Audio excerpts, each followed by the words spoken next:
C'est l'association la plus importante entre le Zimbabwe et un pays étranger depuis l'indépendance du pays en 1980.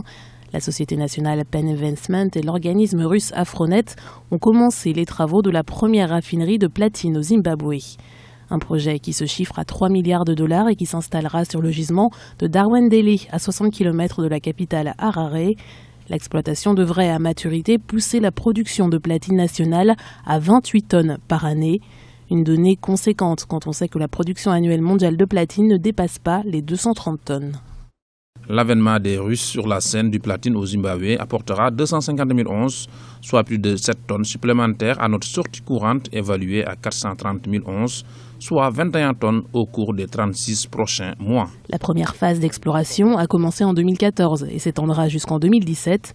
La capacité du gisement de Great Dyke est estimée à 1134 tonnes. Cela pourrait permettre au Zimbabwe de talonner le plus grand producteur de platine, l'Afrique du Sud.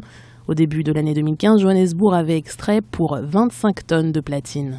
L'Afrique a été divisée de manière arbitraire en termes de pays, mais ses ressources s'étendent sur plusieurs pays.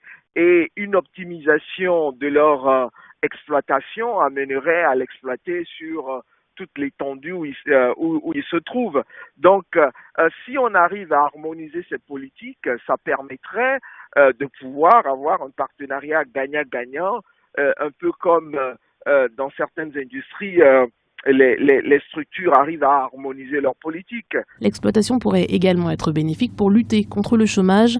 Selon le président du conseil d'administration de la société, le projet devrait permettre la création de 15 000 emplois.